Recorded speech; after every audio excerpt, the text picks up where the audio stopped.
Good morning. So today we're going to be getting packet number 8, and we're going to continue with our solving equations lesson. So if we look, we're going to start with lesson number 29. So I'd like you to factor the following expressions in the do now, and come back to check your answers. So taking a look, we see example number 1 is a difference of two squares, or a dots problem. So when I factor it, I get x minus 5 times x plus 5. Example number 2 is a GCF problem, so we're going to find the GCF, which is 3y. And then when we factor, we get 3y times 3y minus 2. Number 3, we need to factor using the trinomial method, so we need to figure out our factors that add to give us 12 and multiply to give us 12 and add to give us negative 7. And we end up with x minus 3 and x minus 4. And number 4, we need to do our GCF of 5, and I ended up with 5 times x squared minus 1x minus 6. Then I realized I can continue to factor and do trinomial as well. So I end up with 5 times x minus 3 times x plus 2. And look at the brainstorm. We need to solve for x minus 4 times x plus 9 equals 0. Well, we know when we're multiplying, in order to get the answer of 0, one of these answers needs to be 0.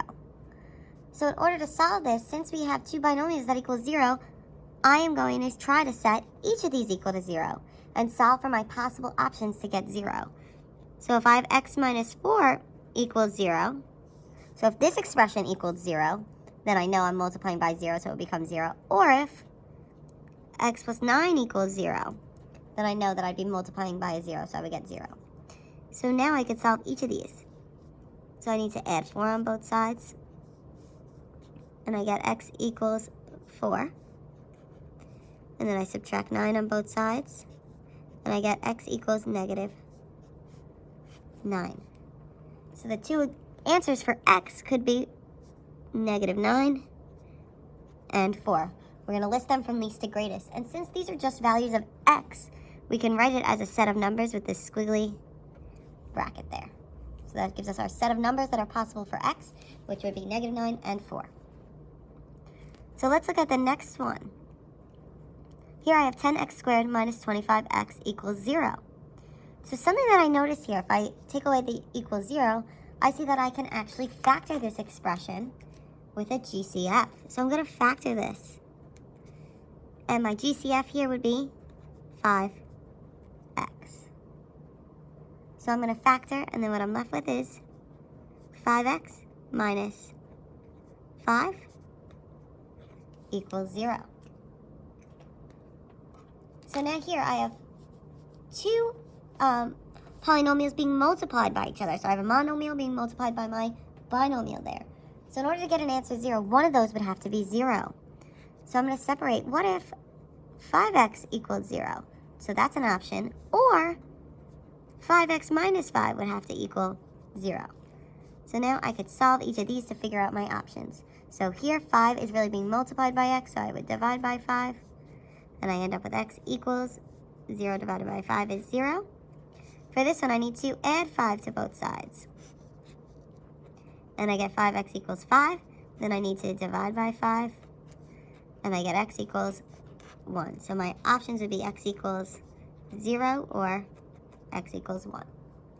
I actually call this the zero product property, which tells us that if the product of two factors is 0, then at least one of them must be 0. So for any real number, if we have a times b, then either a is 0 or b is 0, or both a and b can equal 0. So you may be asked about the zero product property in various ways. So you may be asked to find the zeros, the roots, or the solutions of an expression or equation, and then you're going to have to do the zero product property. So in order to solve with the zero product property, one thing is the equation must be set equal to 0. If it's not set equal to 0, you need to make it equal to 0. Then you're going to factor if needed. Then you'll set each factor equal to 0, and then you'll solve for the variable. So for example, let's look at question number 1.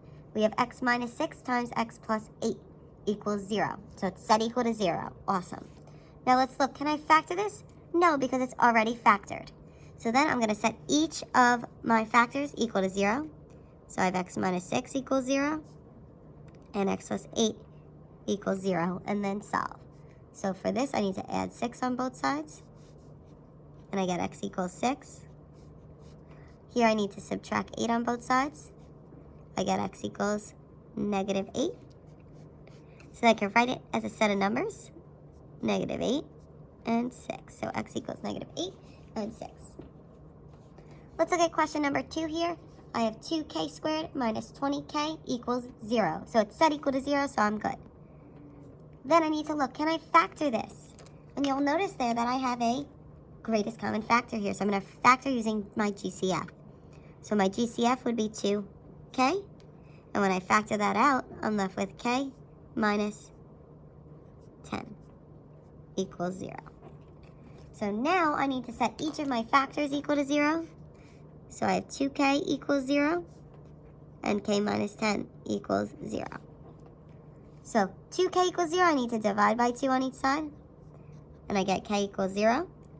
And k minus 10 equals 0. I'm going to add 10 on both sides. And I get k equals 10. So then my set of possible numbers would be k equals 0 or 10. Let's look at question number 3. I have c squared equals 3c. Is this equal to 0? No, so I have to set it equal to 0. So I need to move my 3c over to the other side. So I'm going to subtract 3c on both sides. And when I do that, I'm left with 0 equals c squared minus 3c. Now it's set equal to 0. So I'm going to see if I can factor. And I notice here that I have a GCF of c. So when I factor, I have c multiplied by c minus 3 equals 0. So I factored so I could set each of my factors equal to 0. So here I have c equals 0, and that's already solved there. Then I have c minus 3 equals 0. So I need to add 3 on both sides, and I get c equals 3. So then I could write as a set of numbers, c equals 0, 3. Let's look at question number 4. I have x squared plus 49 equals 14x. I notice that this is not equal to 0, so I need to set it equal to 0.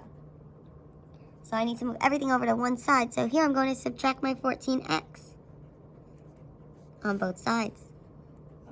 And here I end up with 0 equals x squared minus 14x plus 49 equals 0. Now, can I factor this?